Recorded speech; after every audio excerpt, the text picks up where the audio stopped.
Yun mga kabiyahe, ito yung transmission na in-overhaul namin. Ano, palit bearing. Sa mga gusto magpagawa dyan mga kabiyahe, kung may ano kayo, sasakyan, contact lang kayo sa amin mga kabiyahe.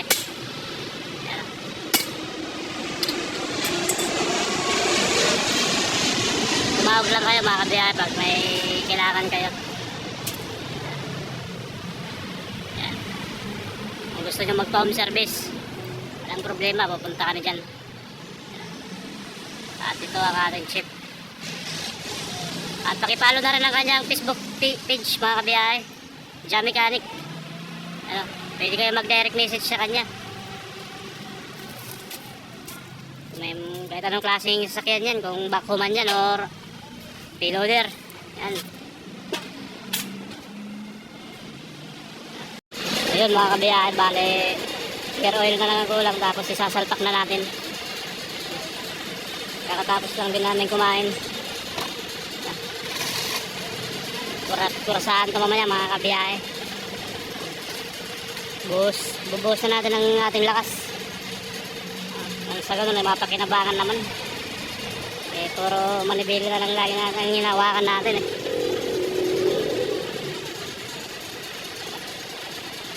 Ang laki ng transmission mga kabiyahe. Ang bigat nito.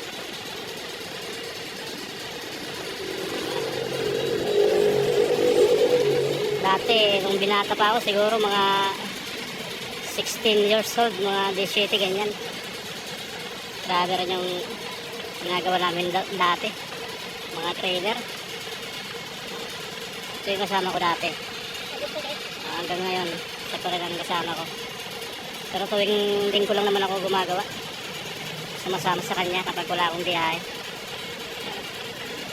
Pag may biyahe tayo, hindi tayo pwedeng gumawa sa iba kasi nasa loob tayo ng kumpanya eh. Linggo lang wala namang biyahe, diyot naman yun. So maya maya mga kabiyahe, sasalpak na natin to. Gagapang tayo mamaya sa ilalim.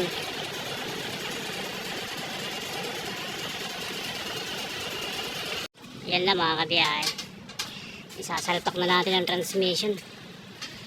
Konting kimbot na lang. Yan. Ayun. Buti na lang meron jacklet. Eh kung wala, mahirapan tayo. Ang laki.